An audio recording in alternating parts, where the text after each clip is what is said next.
أعوذ بالله من الشيطان الرجيم.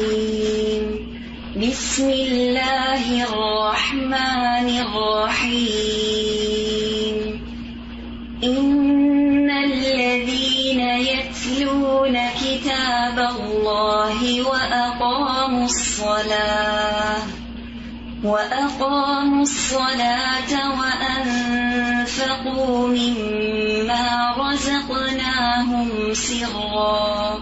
سرا وعلانية يرجون تجارة لن تبور ليوفيهم أجورهم ويزيدهم من فضله إنه غفور شكور. والذي أوحينا إليك من الكتاب هو الحق مصدقا لما بين يديه إن الله بعباده لخبير بصير. ثم أورثنا الكتاب الذين اصطفينا من عبادنا فمنهم ظالم لنفسه ومنهم مقتصد ومنهم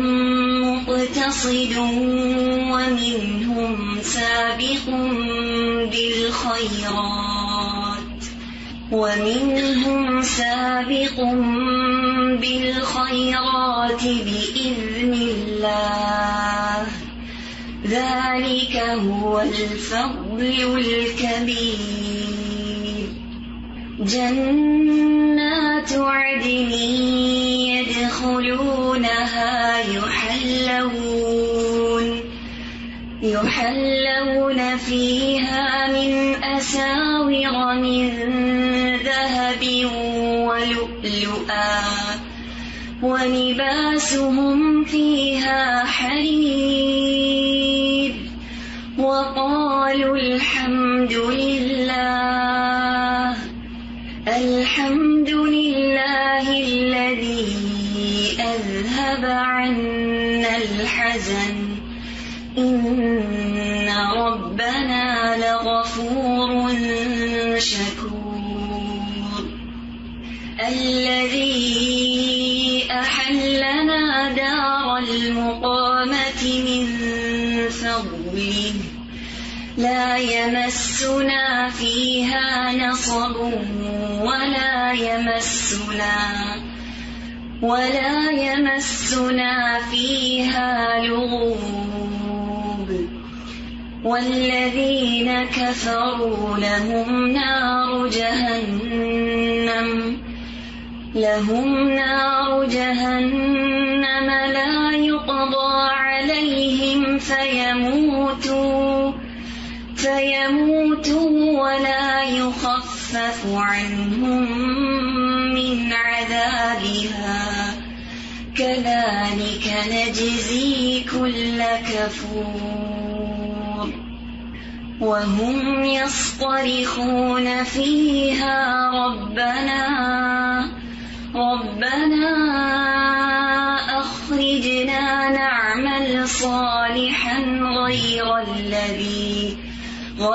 الذي كنا نعمل أولم نعمركم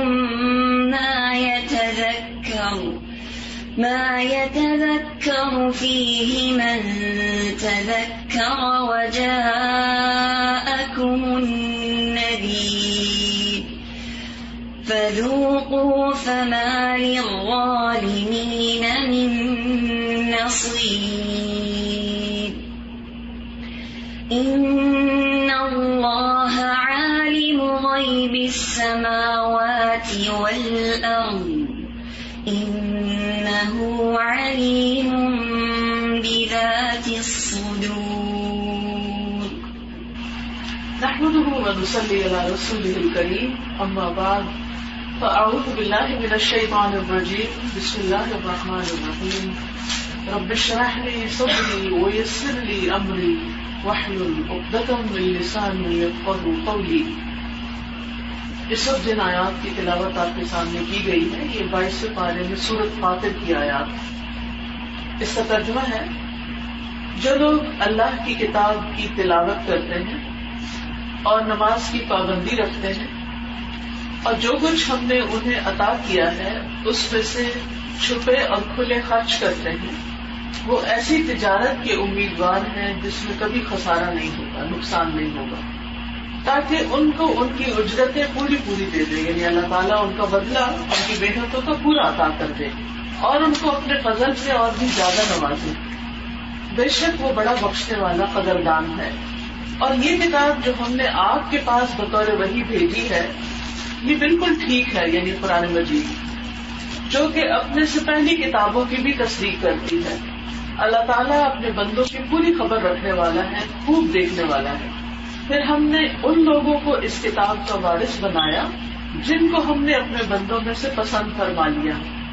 پھر بعض تو ان میں سے اپنی جانوں پر ظلم کرتے ہیں، بعض ان میں سے درمیانے درجے کے ہیں اور بعض ان میں سے اللہ کی توفیق سے نیکیوں میں ترقی کیے چلے جاتے ہیں.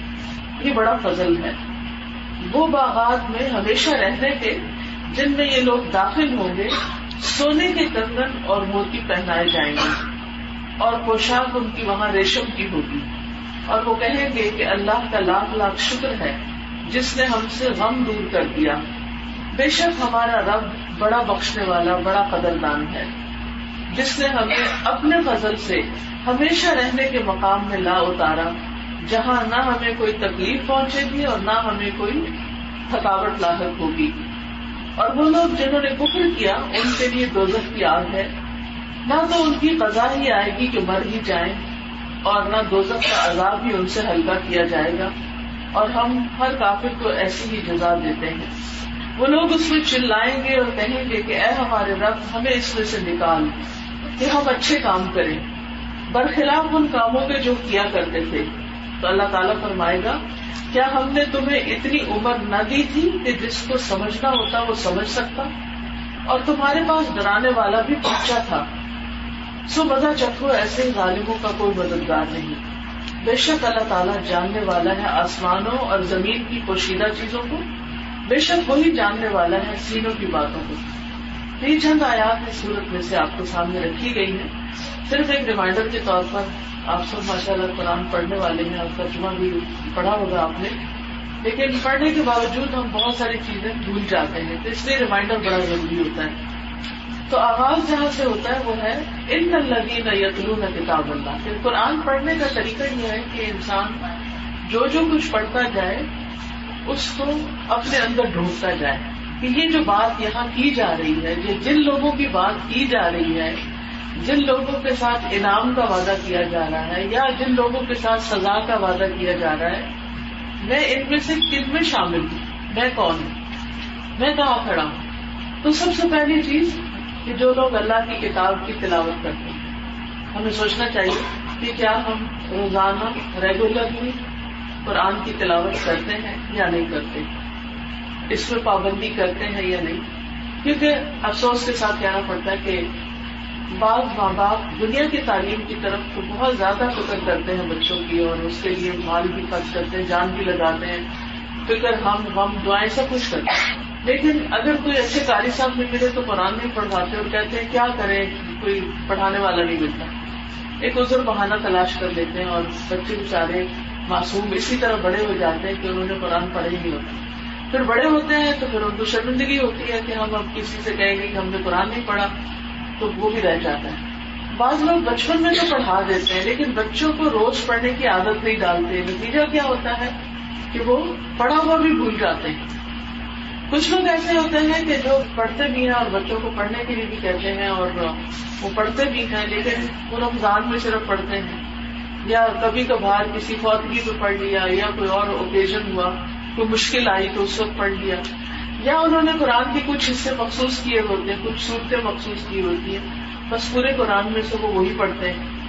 جبکہ حکم کیا ہے، جبکہ ضرورت اس چیز کی ہے کہ اللہ کی ساری کتاب کی تلاوت کی جائے. اور اس کا طریقہ یہ کہ رمضان میں تو نبی صلی اللہ علیہ وسلم پورے قرآن مجید کا دور کیا ہی کرتے تھے جتنا نازل ہو چکا ہوتا تھا, اور آخری سال آپ نے 2 بار کیا. اس سے ہی پتہ چلتا ہے کہ رمضان میں صرف 1 بار نہیں, اگر 2 بار ہو یا زیادہ جس کو توفیق ہو تو زیادہ بھی کر سکتا ہے. لیکن اگر نہیں تو کم از کم 1 بار تو اول سے آخر تک سارا دہرانا ہی چاہیے. دوسری بات یہ ہے کہ صرف رمضان میں ہی نہیں بلکہ رمضان کے بعد بھی ڈیلی بیسس پر اپنا کچھ حصہ یا اپنا کچھ حصہ مقرر کر لینا چاہیے, چاہے وہ 2 رکوع ہو, چاہے وہ 1 ربع ہو, چاہے وہ نصف پارہ ہو, چاہے وہ 1 پارہ ہو. صحابہ کرام کا طریقہ یہ تھا کہ وہ ایک منزل پڑھا کرتے تھے. منزل 7 پاروں پہ تقریباً مشتمل ہوتی ہے کہ 7 دنوں میں قرآن مکمل کر لیتے تھے. یہ جو بیچ میں منزل لکھا ہوتا ہے, منزل 1 2 3 4, اور یہ پارے بھی اس لیے کہ 30 دنوں میں ختم کرنا ہو تو پارے, اور اگر 60 دنوں میں ہو تو نصف پارہ, اور اگر 7 دنوں میں ہو تو پھر وہ ایک منزل پڑھی جائے. لیکن یہ ہے کہ اللہ کی کتاب کی باقاعدہ تلاوت کی جانی چاہیے, کیونکہ یہ دلوں کے لیے شفا بھی ہے اور یہ بہت سی بیماریوں کا علاج بھی ہے, اور اس کے علاوہ انسان کو ایمان کو جلا بخشتی ہے, بلکہ ایمان کا حصہ ہے ایک طرح سے. جو قرآن مجید میں آتا ہے الذین آتیناہم الکتاب یتلونہ حق تلاوتہ اولئک یؤمنون بہ, وہ لوگ جنہیں ہم نے کتاب دی وہ اس کتاب کو اس طرح پڑھتے ہیں جیسے پڑھنے کا حق ہے, تو یہی لوگ اس پر ایمان رکھتے ہیں. دوسرے لفظوں میں اگر کوئی شخص قرآن پر ایمان رکھتا ہے تو وہ پھر ہو نہیں سکتا کہ اس کو نہ پڑھے, وہ پڑھے گا. دوسری بات یہاں جو بڑی اہم ہے وہ یہ کہ ہم عام طور پر یہ سمجھتے ہیں کہ جو تلاوت ہے وہ صرف اچھی تجوید کے ساتھ یا اچھی آواز کے ساتھ پڑھنے کا نام ہے, جبکہ تلاوت جو ہے تلا یتلو تلوت کا مطلب ہوتا ہے پیچھے آنا. تو مفہوم اس کا کیا ہے کہ اس کو سمجھ کے پڑھنا, کہ جو ہم پڑھ رہے ہیں اس کو جانے بھی کہ کیا پڑھ رہے ہیں. دنیا کی کوئی کتاب ایسی نہیں, کوئی تحریر ایسی نہیں, کوئی علم کی چیز ایسی نہیں کہ جس کو انسان پڑھے اور اس کو سمجھے ہی نہ کہ کیا پڑھ رہا ہے. یہ ہم صرف قرآن مجید کے ساتھ ہی جاتی کرتے ہیں کہ ثواب کے لیے اس کو پڑھ لیتے ہیں لیکن سمجھتے نہیں. تو اس لیے بہت ضروری ہے کہ انسان اپنی زندگی کا کچھ حصہ ضرور نکالے, اور کچھ حصے سے مراد یہ ہے کہ انسان ڈیلی بیسس پر نہیں پاسبل, بہت مصروفیت ہے, تو ویکلی بیسس پر, biweekly, fortnightly, monthly, سال میں کوئی ایک وقت فارغ لے کے, یعنی کسی نہ کسی طرح ہر شخص اپنی اپنی ٹائم مینجمنٹ کر کے قرآن کے کچھ حصے کو لازماً سمجھنے کی کوشش کرے, یعنی پر ایئر ٹارگیٹ سیٹ کرے کہ اس سال میں نے اتنا کر لینا, پھر اگلے سال اتنا, پھر اتنا. تو انشاءاللہ ایک دفعہ اگر آپ نے سفر شروع کر دیا تو زندگی کے ساتھ ساتھ کسی وقت پورا قرآن بھی سمجھ آ جائے گا. پھر یہ بھی ہوتا ہے کہ بعض اوقات ہم پورا قرآن بھی ترجمے سے یاد کر لیتے ہیں, پڑھ لیتے ہیں, پھر ہم اس کو بھی بھولنے لگتے ہیں. تو اس کا طریقہ کیا ہے کہ اگر آپ مثلاً روز کی تلاوت لفظی ترجمے والے قرآن سے کریں, اور جب آپ پڑھ رہے ہو تو جو لفظ آپ کو بھولے وہ نیچے دیکھ لیں. اس کا کیا مطلب ہے؟ ہماری خوش قسمتی یہ ہے کہ ہم اردو جانتے ہیں, اور جو اردو جانتے ہیں ان کے لیے عربی کے الفاظ جاننا زیادہ مشکل نہیں ہوتا, تھوڑا بہت ہی فرق ہوتا ہے. اور وہ فرق اگر جان لیا جائے, اور کچھ مشکل الفاظ ہوتے ہیں ہر لینگویج میں ہوتے ہیں, ان کو اگر یاد کر لیا جائے تو قرآن پاک کی تلاوت کرتے ہوئے سنتے ہوئے اس کی سمجھ آسانی سے آ سکتی ہے. اور یہ ہماری زندگی کا ایک نیت اور ایک پلان اور ایک پروگرام ضرور ہونا چاہیے, کیونکہ اس کا اجر بہت بڑا بتایا گیا کہ ان الذین یتلون کتاب اللہ واقاموا الصلاۃ, اور دوسرا اہم کام کہ نماز کی پابندی کرتے ہیں. اب اس میں بھی افسوس ہے کہ ہم مسلمانوں کے اندر بڑی کوتاہی پائی جاتی ہے. کچھ لوگ بس سال کے نمازی وہ صرف عید پڑھتے ہیں, کچھ جمعہ پڑھتے ہیں, اور کچھ دن کی 1-2 نمازیں پڑھ لیتے ہیں اپنی مرضی سے پک اینڈ چوز, اور باقی چھوڑ دیتے ہیں. جبکہ اقامت صلاۃ میں 5 نمازوں کی بات آتی ہے. پھر اسی طرح آپ دیکھیں کہ اقامت صلاۃ کے علاوہ قرآن مجید میں والذین هم علی صلاتهم یحافظون, نمازوں کی حفاظت کی بات بھی آئی ہے. پھر والذین هم فی صلاتهم خاشعون, نمازوں میں خشوع کی بات بھی آئی ہے, اور وہاں بھی کامیابی کی بشارت دی گئی. قد افلح المؤمنون الذین هم فی صلاتهم خاشعون, یقیناً فلاح پا گئے, پکی بات ہے, ہو گیا, ڈن, کامیاب ہے وہ لوگ جو اپنی نمازوں کو ٹھیک کر لیں, اس میں باطنی طور پر خشوع اور ظاہری طور پر اس کے اوقات اور اس کی واجبات اور سنن وغیرہ کی پابندی. اور یہاں پر اقامت صلاۃ کا لفظ استعمال ہوا جو کہ قرآن مجید میں بہت دفعہ آتا ہے. والذین یقیمون الصلاۃ اقاموا الصلاۃ، اور اس طرح مختلف سیغوں میں یہ آتا ہے. تو نمازوں کی پابندی جو ہے یہ ایک مومن کی ایمان کی علامت ہے. جیسے قرآن کی تلاوت ایمان کی علامت ہے، ایسے ہی نمازوں کی پابندی بھی ایمان کی علامت ہے. کیونکہ اگر کوئی شخص نماز نہیں پڑھتا تو وہ کیسا مومن ہے؟ کیونکہ اللہ نے ہمیں اپنی عبادت کے لیے پیدا کیا، اور جو ہی ایک شخص مسلمان ہوتا ہے تو تھوڑی ہی دیر میں اس کے لیے نماز کا وقت آ جائے گا. پہلی عبادت اس کے اوپر فرض ہو گئی، نہیں آتی پڑھنی تب بھی وہ اس کو سیکھنا شروع کر دے گا. تو پہلا کام جس کی طرف توجہ دی جانی چاہیے وہ ہے نماز کی پابندی. اچھا، نماز کی پابندی میں اور اس کی اقامت میں یہ بھی یاد رکھیے کہ اس کو باقاعدہ سیکھنا چاہیے کہ کیا چیز کھڑے ہو کے ہمیں کرنی ہے، بیٹھ کے نہیں کر سکتے. کچھ لوگ میں نے دیکھا سارا دن باہر گھوم پھر کے آتے ہیں اور کام میں کھڑے ہو کے سارا دن کام کرتے ہیں، کچن میں سارا دن کھڑے ہو کے کام کرتے ہیں، نماز میں بیٹھ جاتے ہیں. تو قیام جو ہے یہ نماز کا رکن ہے. پھر اسی طرح سجدہ درست ہو، رکوع درست ہو، سجدہ صاحب کا طریقہ آتا ہو، کیونکہ یہ ہمارے ساتھ روزمرہ کی چیزیں ہیں. تو اقامت صلاۃ ممکن نہیں جب تک کہ ہم پوری طرح نماز کا طریقہ نہیں سیکھتے. تو جہاں قرآن کا ترجمہ سیکھنا ہے وہاں نماز کا طریقہ بھی صحیح طور پر سیکھنا چاہیے. اور ہر گھر میں کتاب ایسی ہونی چاہیے کہ جو ریفرنس بک ہو کہ جب کبھی کوئی چیز بھول جائے یا یہ کہ یاد نہ رہے یا پتہ نہ ہو تو دوبارہ سے انسان بک میں سے دیکھ کر ڈھونڈ کر اپنی اصلاح کر لے. بعض خواتین سطر کی پابندی نہیں کرتی، بال کھلے ہوتے ہیں یا بازو کھلے ہوتے ہیں یا ٹپنے ننگے ہوتے ہیں. اب افسوس کے ساتھ یہ کہنا پڑتا ہے کہ مسلمان خواتین کا جو ڈریس ہے اس میں خصوصاً جب سے پاجامہ آیا ہے تو جو ہی رکوع میں جاتے ہیں تو پیچھے سے ٹپنے ننگے ہو جاتے ہیں، نماز باطل ہو جاتی ہے، نماز نہیں ہوتی. اگر آپ کو پاجامہ پہننا ہی ہے تو پھر آپ کیا کریں کہ آپ ایسی لمبی چادر اوڑھیں جس سے آپ کے پاؤں بھی ڈھک جائیں. یہاں آپ نے کئی جگہوں پر دیکھا ہوگا خواتین نماز جب پڑھتی ہیں تو لمبا ڈریس اس طرح کر دیتی ہیں کہ جس سے پاؤں بھی ننگے نہیں ہوتے. تو ان ساری چیزوں کا خیال رکھنا ضروری ہے کیونکہ یہ اقامت صلاۃ کا حصہ ہے. پھر اسی طرح سی تھرو ڈریس نہیں ہونا چاہیے، لائٹ کلر کے کپڑے یا وائٹ کلر کے ایسے کپڑے کے جس میں ہماری برا نظر آ رہی ہے یا جو لیگز ہے ان کی شیپ دکھ رہی ہے. اصل میں ہر جگہ کا ایک یونیفارم ہوتا ہے نا، تو اللہ سبحانہ وتعالیٰ کے حضور حاضر ہونے کا بھی ایک یونیفارم. اگر آپ دنیا میں کسی جاب پہ یونیفارم کے بغیر جائیں تو آپ کو انٹر نہیں ہونے دیں گے. تو آپ اللہ کی بارگاہ میں کیسے انٹر ہو سکتے ہیں حقیقی معنوں میں جب تک آپ ان چیزوں کی پابندی نہ کریں کہ جن کو کرنے کا حکم دیا گیا ہے. تیسری چیز جو یہاں کہی گئی وہ انفقوا، اور مال خرچ کرتے ہیں، مما رزقناہم، اس میں سے جو ہم نے ان کو رزق دیا ہوا اللہ ہی کا ہے، اب ہمارے پاس آ گیا، ہمارے حصے میں آ گیا. لیکن کس طرح خرچ کرتے؟ سرًا و علانیۃ، چھپا کے دکھا دو. چھپا کے کیوں کرتے؟ تاکہ ریاکاری نہ ہو، خالصتاً اللہ کی رضا اور اللہ کی خوشی کے لیے خرچ. اور دوسرا یہ کہ کسی کی انا مجروح نہ ہو یا کسی کی عزت مجروح نہ ہو، خصوصاً جب کسی انسان کے ہاتھ میں کچھ صدقہ دیا جاتا ہے. تو سرًا و علانیۃ، اور علانیہ اس وقت دینا چاہیے کہ جب آپ کو یہ یقین ہو کہ اگر میں سب کو سامنے دوں گا تو اور بھی دیں گے. یہ انسان کی بڑی کامن نیچر ہے کہ جب وہ دیکھتا ہے کہ کوئی اور میرے سے آگے نکلنے لگتا ہے چاہے دین میں یا دنیا میں تو اس کو بھی فکر لگ جاتی ہے، وہ بھی کچھ نہ کچھ ضرور کرتا ہے، وہ موو فارورڈ کرتا ہے. 2 بچے اگر ہوں، اگر ایک کھانا نہ کھا رہا اور دوسرے کو کھلانا شروع کر دے تو پہلا بھی کھانا شروع کر دے گا، دوسرے دیکھا دیکھی. تو یہ جو دیکھا دیکھی کی بات ہے یہ بہت زیادہ ہے. تو اس لیے یہ پریفریبل یہ ہے کہ انسان چھپا کے ہی صدقہ کرے. لیکن جہاں انسان یہ دیکھے کہ میں ریاکاری نہیں کر رہا لیکن مجھے دیکھ کے اور لوگ بھی نیکی کا کام کریں گے تو وہاں آپ سب کے سامنے بھی اناؤنس بھی کر سکتے ہیں کہ میں اتنا دے رہا ہوں اس کاز میں، آپ بھی دیں. تو اس میں خرچ کرنا چاہیے. صدقہ ایسی چیز ہے کہ جو اللہ تعالیٰ کی غضب کو ٹھنڈا کرتا ہے. صدقہ ایسی چیز ہے جو گناہوں کی آگ جو ہے جو ہم بھڑکاتے ہیں گناہوں کی آگ اس کو بجھاتا ہے. موت سے پہلے اگر انسان کسی کام کی تمنا کرے گا کہ مجھے اور تھوڑی سی مہلت مل جائے تو کہے گا تو مجھے صدقہ کرنے کا موقع مل جائے.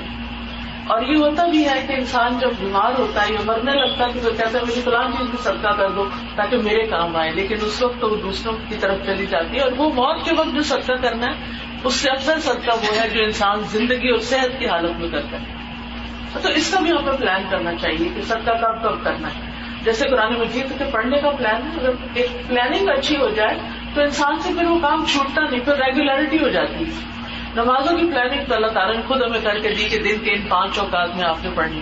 صدقے کا بھی یہ ہے کہ 2 طرح کا ہوتا ہے, ایک واجب ہوتا ہے اور ایک نافلہ ہوتا ہے.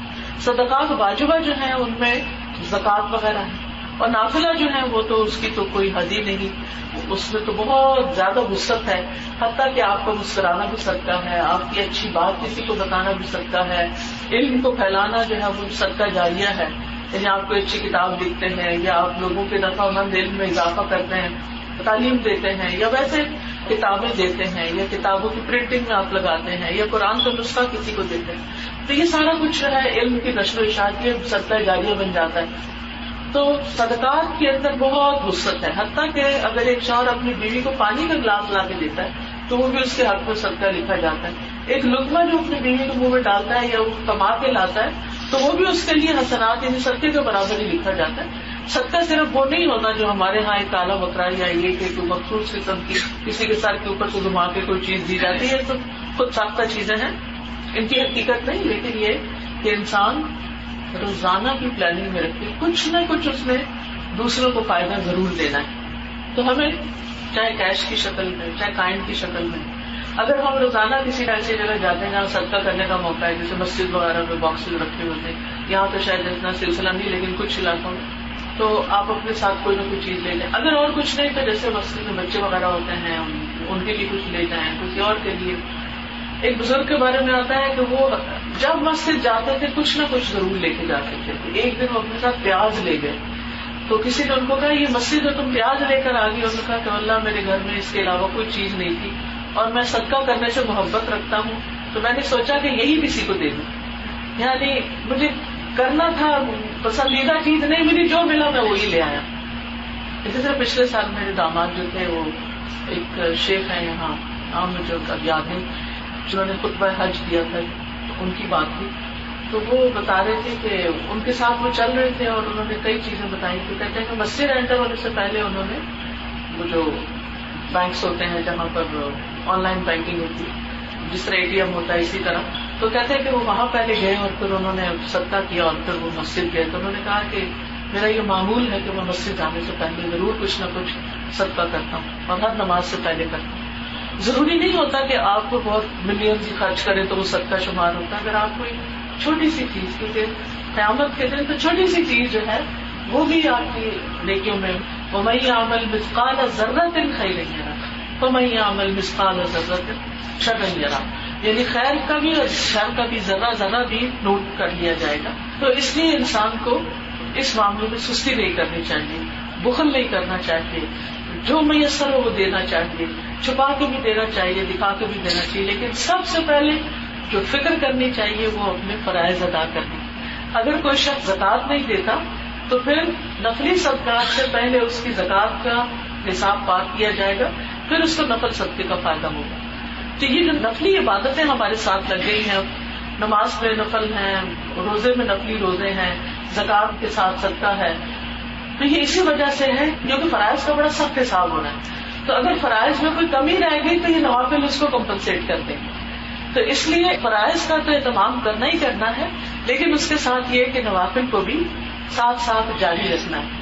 اور پھر آپ دیکھیے کہ آپ جب کسی کو صدقہ کرتے ہیں, کسی کو کچھ بھی دیتے ہیں, اور یہ بھی نہیں ضروری کہ کوئی مستحق ہی ہو تو اس کو صدقہ دیا, کیونکہ عام طور پہ ہم اسی کشمکش میں رہتے ہیں, پتہ نہیں کوئی مستحق ہے یا نہیں, پتہ نہیں کوئی ضرورت مند تھا یا نہیں, اس کو دینا چاہیے تھا یا نہیں.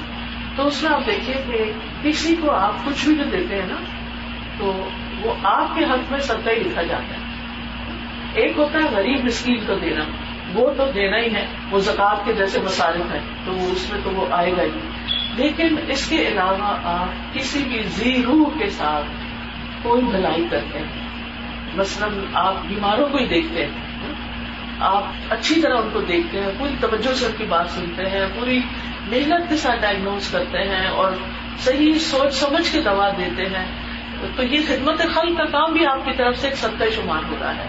یعنی جو آپ اپنے ہاتھ پاؤں سے یا اپنے علم سے یا عقل سے ایک چیز آپ پیشہ سمجھ کے کرتے ہیں, لیکن اس میں بھی جب آپ اپنے ڈیوٹی سے آگے بڑھ کے تھوڑا سا, یعنی آپ کی ڈیوٹی ہے کہ آپ اتنے سے اتنے بجے تک اپنے آفس میں رہیں, آپ کی ڈیوٹی ہے کہ آپ مریضوں کو دیکھیں, آپ کی ڈیوٹی ہے کہ آپ ان کو دوا لے کر دیں, لیکن دوا کے ساتھ آپ اگر ان کو کوئی دو اچھی باتیں بتا دیتے ہیں، آپ ان کو کوئی اچھی ایڈوائس کر دیتے ہیں، آپ ان کو تسلی کے چند بول دیتے ہیں، تو حدیث میں آتا ہے الکلمۃ الطیبۃ صدقہ، کہ جو طیب بات ہے، پاکیزہ بات ہے، اچھی بات ہے، کسی کی خیر خواہی کی بات ہے، کسی کو حوصلہ دلانے والی بات ہے، یہ بھی صدقہ ہے. تو ان چیزوں میں انسان کو بخل نہیں کرنا چاہیے. مریض کو دیکھ کر مسکرا دینا اس کا حوصلہ بڑھا دیتا ہے، اس کا ٹرسٹ بڑھا دیتا ہے، اس کے اندر ایسی کیفیت پیدا ہو جاتی ہے کہ اس کی ہیلنگ پروسیس جلدی ہونا شروع ہو جاتا ہے. کسی کو مایوسی سے نکال دینا، کسی کو انس دینا.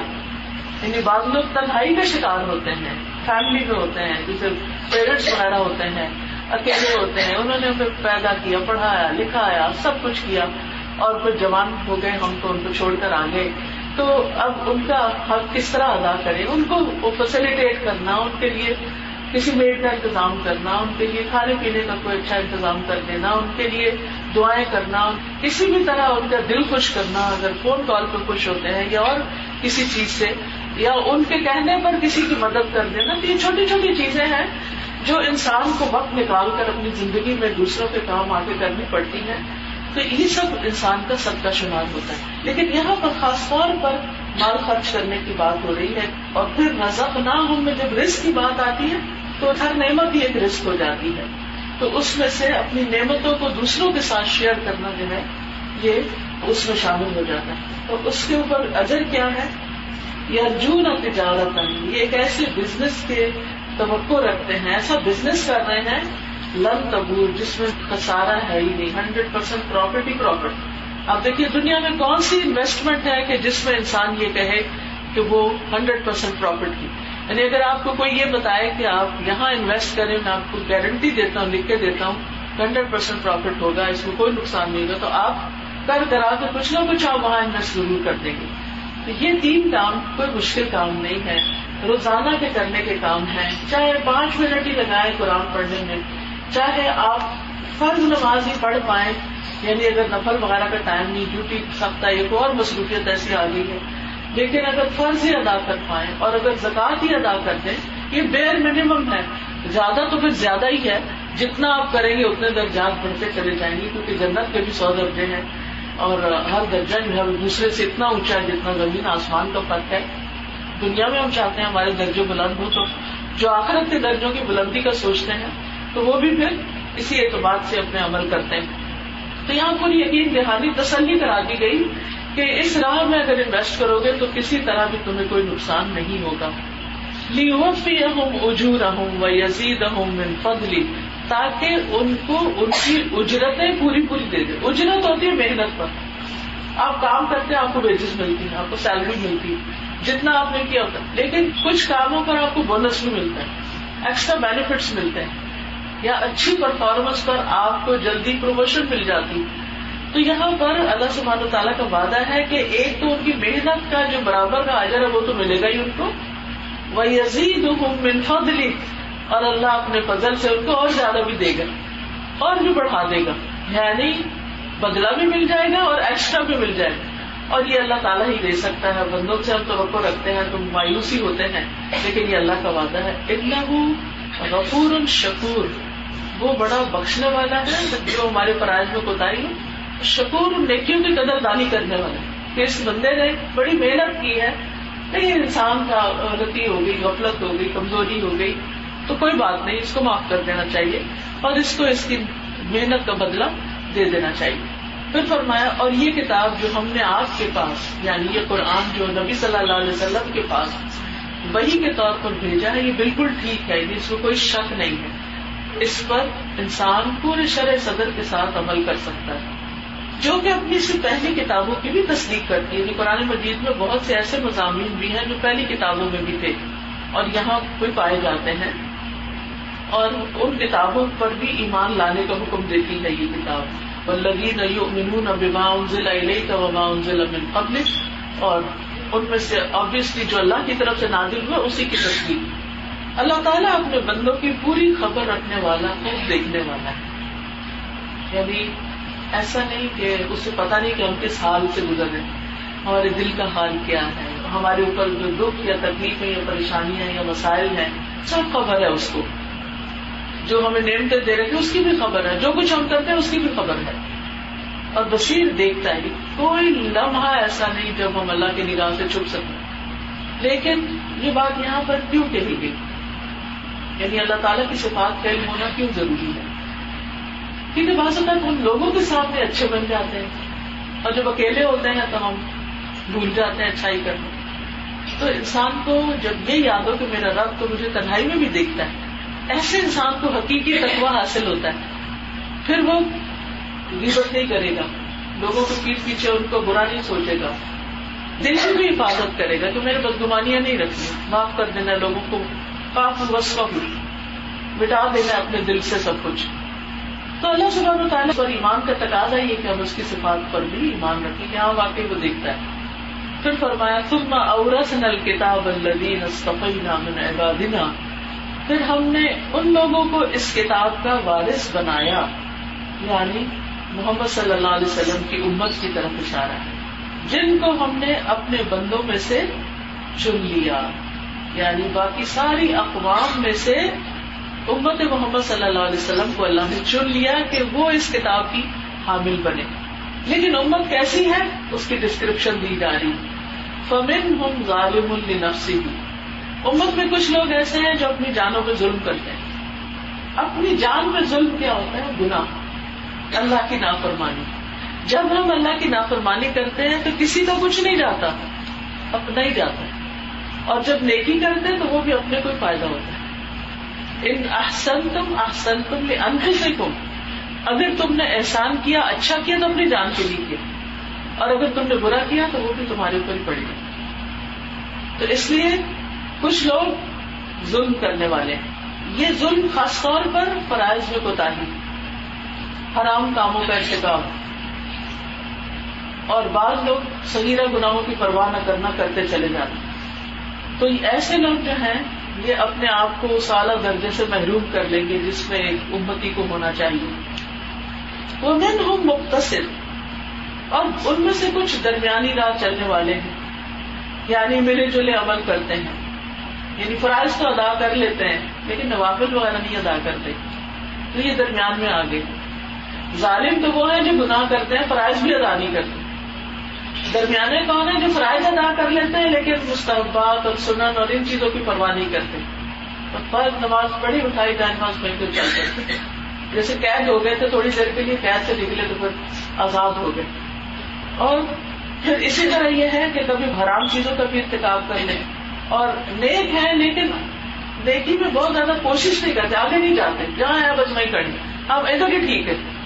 کچھ لوگ تو یہ ہوتا ہے نا, اگر ان کو کہیں کہ آپ آئیں قرآن پڑھیں اور سیکھیں, آگے بڑھیں, تو کہتے ہیں کہ ہم نماز بھی پڑھ رہے ہیں, ہم قرآن بھی پڑھتے ہیں, نماز بھی پڑھتے ہیں, ہم صدقہ خیرات کرتے ہیں, بس کافی ہے ہمارے, ہم اپنے بچے پال رہے ہیں گھر میں, ہم اپنی جاب آنیسٹی کے ساتھ کر رہے ہیں, ہمارے میں کیا کمی آپ کو لگتی ہے کہ آپ کہتے ہیں اور پڑھو اور جانو؟ نہیں, ابھی بھی گنجائش ہے امپروومنٹ کی, ابھی بھی آگے جا سکتے ہیں. آپ دیکھیں کہ ایک اچھا ڈاکٹر کون ہوتا ہے جو بس ایک دفعہ MBBS کر کے کہیں وہ لگا کے ایک چھپڑ بیٹھ جائے ڈاکٹری کرنے, یا آگے سے آگے پڑھتے جاتے پڑھتے. میرا اپنا چھوٹا بھائی جو ہے وہ US میں ہے, اور ہر تھوڑے عرصے بعد ایگزام ہو رہا ہے, ہوتا دل ہی بیٹھ جاتا, پھر کوئی ایگزام ہو رہا ہے, اب اتنے عرصے کے لیے نہیں آ سکتا, اب ایسا نہیں ہو سکتا, اب ایسا. یعنی ایک لامحدود ہی اسٹرگل ہے آگے بڑھنے کی. نہ بڑھنا چاہتا, اب جہاں دل چاہ بیٹھ جاؤ, آرام کرو پھر, لیکن آپ کو پتہ ہی اس آرام کا انجام کیا ہے. لیکن جو لوگ آگے بڑھنا چاہتے ہیں پھر وہ وہاں نہیں رک جاتے جہاں وہ ہوتے ہیں, وہ ہر روز گرو کرتے ہیں. جیسے شجرہ طیبہ گرو کرتا ہے, مثل کلمۃ طیبۃ کشجرۃ طیبہ اصلها ثابت وفرعها فی السماء, اونچے سے اونچا ہوتا چلا جاتا ہے, آگے سے آگے بڑھتا چلا جاتا ہے. تو اسی لیے تیسری کیٹیگری کن کی بتائی گئی, وَمِنْهُمْ سَابِقٌ بِالْخَيْرَاتِ بِإِذْنِ اللَّهِ, اور ان میں سے بعض اللہ کی توفیق سے نیکیوں میں ترقی کیے چلے جاتے ہیں, آگے بڑھتے جاتے ہیں, دوڑ لگائے جاتے ہیں, یعنی وہ رکتے نہیں کسی جگہ پر. سابق لفظ سباق کہتے دوڑ, تو دوڑ لگانے والا ہوتا ہے نا, اور خصوصاً کمپٹیشن میں جو دوڑ لگا رہا ہو, وہ آپ نے دیکھا ہوگا جو اولمپکس میں دوڑیں لگ رہی ہوتی ہیں, تو نہ دائیں دیکھتے نہ بائیں دیکھتے ہیں, اپنے بس سیدھے چلے جاتے ہیں, اور اپنی ایٹ موسٹ اسٹرگل یعنی اپنی انرجی کا آخری حصہ بھی لگا دیتے ہیں کہ ہم سب سے آگے نکل جائیں. وہ یہ تھوڑی کرتے ہیں کہ خیر ہے نا وہ پیچھے بھی تو ہے نا میرے کچھ. نہیں, پیچھے والوں کو نہیں دیکھتے, اپنے سے آگے والوں کو دیکھتے کہ میں نے ان سے بھی آگے جانا ہے. تو ہم میں سے ہر ایک کو نیکیوں کے معاملے میں بھی یہی دیکھنا چاہیے کہ مجھے ان سے بھی آگے جانا ہے. یعنی کسی کو بھی ہم دیکھیں کہ بہت نیک ہے, بہت اچھے اچھے کاموں میں, مختلف لوگوں کی مختلف اسپیشلٹیز ہوتی ہیں. کچھ خدمت خلق میں بڑے آگے ہوتے ہیں, کچھ نوافل میں بڑے آگے ہوتے ہیں, کچھ صدقہ خیرات میں, کوئی نیکی کا کام انہوں نے پیچھے رہنا ہی نہیں ہوتا. تو انسان ہر ایک سے کچھ نہ کچھ سیکھے کہ کس کام میں کون مجھ سے آگے ہے, اس پر رشک کرے, اس جیسا بننے کی خواہش کرے. یہ نہ کہے کہ ہم تو یہ کر ہی نہیں سکتے, یہ تو انہیں کا ہی کام ہے, ہم کہاں. نہیں, اللہ کے لیے کچھ بھی مشکل نہیں, وہ آپ کو نوازے گا اگر آپ کے اپنے اندر سچی طلب ہوئی کہ ہم بھی کچھ کر جائیں. اور سب ایک ہی دروازے سے تو نہیں جنت میں داخل ہوں گے, جنت کے 8 دروازے. تو ہر ایک کے اپنی اپنی اسپیشلٹی ہے. کوئی روزے بہت رکھنے والا ہے, کوئی نمازیں بہت پڑھنے والا ہے, کوئی صدقہ بہت کرنے والا ہے, کوئی جہاد فی سبیل اللہ کرنے والا ہے. تو آپ اپنے آپ کو بھی دیکھیے کہ آپ کس چیز میں آگے نکل سکتے ہیں. صرف تمناؤں اور خواہشات سے بات نہیں ہوگی. تو یہاں پر فرمایا وَمِنْهُمْ سَابِقٌ بِالْخَيْرَاتِ بِإِذْنِ اللَّهِ. یہ یاد رکھیے, یہ آگے نکلنا نا اپنی طاقت سے نہیں ہوتا, یہ اللہ کی توفیق سے ہوتا ہے. تو اس لیے اللہ سبحانہ وتعالیٰ سے توفیق مانگنی چاہیے. سابقکم بالخیرات باذن اللہ ذالک هو الفضل الکبیر. یہ بہت بڑا فضل ہے اللہ کا, جس کو بھی اللہ اس سے نوازے. یہ جو دوڑنے والے اللہ کے راستے میں جنات عدن یدخلون, یہ عدن کے ہمیشگی کے باغات میں داخل ہو جائیں. دوڑتے دوڑتے آئیں گے, حساب کتاب نہیں, کیونکہ انہوں نے کوئی حساب کتاب اللہ سے کیا ہی نہیں. جو تھا دے دیا, جو انرجی تھی لگا دی, جو وقت تھا دے دیا, جو کر سکتے تھے کر دیا, کبھی بچا کے رکھا نہیں. تو پھر جب وہ اللہ کے پاس جائیں گے تو وہاں بھی دوڑتے دوڑتے جنت میں داخل ہو جائیں گے. اور وہاں ان کی کیا خاطر مدارت ہوگی, یحلون فیہا من اساور من ذہب ولؤلؤا, سونے اور موتیوں کے کنگن ان کو پہنائے جائیں گے, ان کو بیوٹیفائی کیا جائے گا, ڈیکوریٹ کیا جائے گا. وَثِيَابُهُمْ فِيهَا حَرِيرٌ, ریشم کے کپڑے ہوں گے ان میں. اور پھر اس وقت وہاں پہنچ کے جب وہ دم لیں گے, سانس لیں گے, پھر اللہ کی تعریف کریں گے اور کہیں گے وَقَالُوا الْحَمْدُ لِلَّهِ الَّذِي أَذْهَبَ عَنَّا الْحَزَنَ, کہ اللہ تیرا شکر ہے, اللہ کی ساری تعریف ہے جس نے ہم سے غم کو دور کر دیا. مومن کا غم کیا ہوتا ہے, کہیں میری پکڑ نہ ہو جائے, کہیں اللہ مجھ سے ناراض نہ ہو جائے. جن سے ہم دنیا میں محبت کرتے ہیں نا, تو ہمیں بڑا فکر رہتی ہے کہ یہ ہم سے ناراض نہ ہو, چاہے محبت کی وجہ ہو یا دنیا کا کوئی مطلب ہو یا جس سے کوئی فائدہ پہنچنا ہو. اس میں انسان بہت اس چیز کا خیال رکھتا ہے کہ وہ مجھ سے ناراض ہو. یا یہ کہ جن کی عزت ہوتی ہے دل میں, جیسے والدین وغیرہ ہیں, محبت ہوتی ہے, شوہر ہیں یا اور عزیز و اقارب ہیں, تو ہم کوئی ایسا کام نہیں کرتے کہ جس سے وہ ناراض ہو. لیکن اگر ہم سے ہو جائے تو ہم کتنی دفعہ سوری کرتے ہیں, ایکسٹرا سوری کر رہے ہوتے, نہیں آئی ڈیڈنٹ مین اٹ, میرا یہ مقصد نہیں تھا, ایسا نہیں ویسا نہیں, اور ہم ہر طرح راضی کرنے کی کوشش کرتے ہیں. تو ایک مومن ساری زندگی اس کا سب سے بڑا گول اور اس کا سب سے بڑا ہم اور غم جو ہوتا ہے وہ یہ ہوتا ہے میرا رب مجھ سے راضی ہو جائے, وہ نہ ناراض ہو جائے. کوئی ایسا کام نہ کر لوں کہ میرے کیے کرائے پر پانی پھر جائے, ایسا نہ ہو میرے منہ سے کوئی ایسی بات نکل جائے کہ جس سے مجھے اللہ تعالیٰ کی ناراضگی دیکھنی پڑے. تو جب وہ پہنچیں گے تب جا کے دم لیں گے, سانس لیں گے. اس سے یہ بھی پتہ چلتا ہے کہ مومن نیکی کر کے دنیا میں بوسٹ نہیں کرتا, وہ شیخیاں نہیں بگاڑتا میں نے یہ بھی کر لیا یہ بھی کر, کیونکہ اس کو یہ ہوتا ہے کہ پتہ نہیں ہے میں نے کچھ کیا یا نہیں, یا وہ اللہ نے قبول کیا یا نہیں, یا اللہ سبحانہ وتعالیٰ کی شان کے مطابق تھا یا نہیں. ہمارے کام کہاں اس کی شان کے مطابق ہو سکتے ہیں.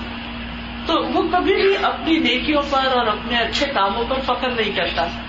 اس لیے مومن کی فکر جنت میں ہی جا کر ختم ہوتی. امام احمد بن حنبل جو تھے وہ 70 سال سے بھی اوپر ہو چکے تھے, تو بغداد میں رہتے تھے, بہت بڑے عالم تھے. لیکن جب انہیں پتا چلتا کہ بغداد میں کوئی نیا عالم آیا ہے باہر سے, جیسے وزٹنگ اسکالرز ہوتے, کوئی آیا, کوئی محدث آیا ہے, تو وہ اپنی قلم کاغذ دوات اٹھاتے اور اسٹریٹس میں بچوں جوانوں کی طرح دوڑنا شروع کر دیتے اور بھاگ بھاگ کے مجلس میں پہنچتے, علم کی مجلس میں. تو ان سے لوگ پوچھتے کہ کب تک, تو کہتے تھے موت تک. اور اسی طرح وہ آرام نہیں کرتے تھے. تو شاید ان کے بیٹے نے ان سے پوچھا ایک, اس لیے تو انہوں نے کہا کہ جب جنت میں پہلا قدم اندر جائے گا جب آرام ہوگا, یعنی دنیا میں آرام کرنے بیٹھ گئے تو پھر وہاں نہیں, کیونکہ ہم مسافر ہیں نا. تو مسافر اگر راستے میں گھڑی بار رکتا بھی ہے تو وہ وہاں چوڑا تھوڑی ہو جاتا، وہ فوراً نکلنے کی کرتا ہے کہ مجھے تو آگے جانا ہے، اپنی منزل تک پہنچنا ہے. تو یہ لوگ جب منزل تک پہنچیں گے تو کہیں گے اللہ کا شکر جس نے ہم سے غم دور کر دیا. ان ربنا لغفور شکور، ہمارا رب بڑا بخشنے والا، بڑا ہی قدردان ہے. دوبارہ وہی دو صفات یہاں آ گئی، کیونکہ مومن کو یہ بھی بڑا ڈر ہوتا ہے کہ میرے گناہوں کا کیا ہوگا، پتہ نہیں معافی ملی کہ نہیں ملی. جب وہ دیکھے گا تو اس کے نام اعمال سے مٹا دیے گئے، چھپا دیے گئے، تو وہ شکر ادا کرے گا کہ الحمدللہ ہمارا رب بڑا ہی بخشنے والا ہے اور اس نے ہماری ٹوٹی پھوٹی نیکیوں کی قدردانی کر دی. شکور. الذی احلنا دار المقامۃ من فضلہ، جس نے ہمیں اپنے فضل سے ہمیشہ کے رہنے کے مقام میں لا اتارا. اب یہ ہمیشہ کا گھر ہے جسے کبھی ختم نہیں ہونا، جہاں نہ ہم کو کوئی تکلیف پہنچے گی اور نہ ہمیں کوئی تھکاوٹ لاحق ہوگی، نہ گرمی، نہ سردی، نہ تھکاوٹ، نہ بیماری، نہ بڑھاپا، کچھ بھی نہیں. آرام ہی آرام، عیش و عشرت ہی عیش و عشرت. دنیا میں آپ دیکھیں ہم کتنے خواب دیکھتے ہیں، مجھے یہ جاب مل جائے، مجھے یہ جگہ مل جائے تو میرے لیے بڑا آرام ہو جائے گا. لیکن جب ہم وہاں پہنچتے ہیں تو دیکھتے ہیں کہ وہاں کے الگ مسائل. دنیا کے کسی ملک میں چلے جائیں، کسی جگہ میں چلے جائیں، کوئی جگہ مسائل سے خالی نہیں. ہر جگہ آپ کو ناپسندیدہ چیزیں لازماً پیش آئیں گی. جنت واحد ایسی جگہ ہے جہاں کوئی ناپسندیدہ چیز نہیں ہوگی، وہاں ہر چیز آپ کی مرضی کے مطابق ہوگی، کیونکہ آپ نے دنیا میں اللہ کی مرضی کے مطابق زندگی بسر کی. پھر فرمایا والذین کفروا، اور وہ لوگ جنہوں نے کفر کیا ان کے لیے دوزخ کی آگ ہے، نہ تو ان کی موت ہی آئے گی کہ مر جائیں، نہ دوزخ کا عذاب ان سے ہلکا کیا جائے گا، اور ہم ہر ناشکرے کو، ہر کافر کو ایسی ہی سزا دیتے ہیں. اور وہ لوگ اس میں چلائیں گے، کہیں گے اے ہمارے رب ہمیں یہاں سے نکال کے ہم اچھے کام کریں اس کے خلاف جو ہم کیا کرتے ہیں. ایک دفعہ چانس اور مل جائے ہم دنیا میں جا کے اپنی اصلاح کر کے آ جائیں گے، ہم دوبارہ وہ غلطیاں نہیں کریں گے. لیکن ایسا نہیں ہوگا. وہ جتنا چاہے روئے چلائے لیکن یہ بات نہیں مانی جائے گی. اللہ تعالیٰ فرمائے گا کیا ہم نے تمہیں اتنی عمر نہ دی تھی کہ جس کو سمجھنا ہوتا وہ سمجھ سکتا تھا. اور یہ حقیقت ہے کہ انسان کی جتنی زیادہ عمر ہوتی ہے اس کو چانسز بھی اتنے زیادہ مل جاتے ہیں. جو جوانی میں فوت ہو جاتے ہیں ان کے پاس چانسز کم ہوتے ہیں، جو بچپن میں ان کے پاس اور بھی کم. لیکن جو بوڑھا ہو کے فوت ہوتا ہے اس کے پاس کوئی عذر، کوئی بہانہ نہیں ہوتا کہ میں نے ریپینٹ کیوں نہ کیا، توبہ کیوں نہ کی، غلط کام کیوں نہ چھوڑے. تو اللہ تعالیٰ ان کی بات نہیں سنیں گے اور ان کو کہیں گے کہ تمہیں تو بہت عمر دی، اگر تم حق کو سمجھنے کی کوشش کرتے تو سمجھ جاتے. اور پھر وجاءکم النذیر، تمہیں بتانے والے بھی آئے تھے، تمہیں خبردار بھی کیا گیا تھا. فذوقوا فما للظالمین من نصیر، تو اب چکھو مزہ یعنی سزا کا، ایسے ظالموں کا کوئی مددگار نہیں. تو یہاں پر آپ دیکھیے کہ جہنم والوں کی جو سب سے بڑی ریگریٹ ہوگی وہ اس بات پر ہوگی کہ کاش ہمارے عمل اچھے ہوتے. وہ اس وقت کیا کہیں گے ہمیں ایک دفعہ نکالے، ہم اچھا کر کے آئے. تو آج اگر ہمارے پاس وقت ہے تو ہمیں ابھی اچھا کر لینا چاہیے، بجائے اس کے کہ کل کو پھنسنے کے بعد کوئی کہے تو پھر تو نکلنے کا موقع ہی نہیں ہے.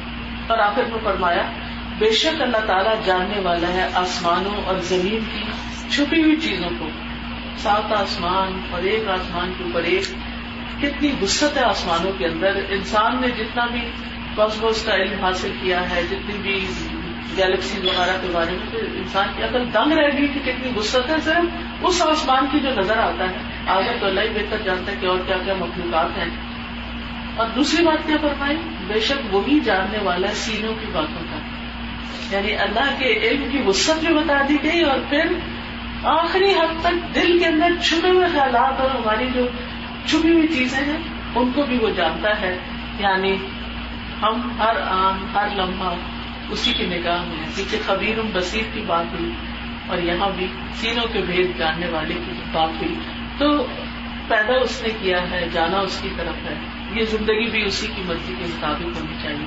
اللہ تعالیٰ ہمیں اس کی توفیق عطا فرمائے.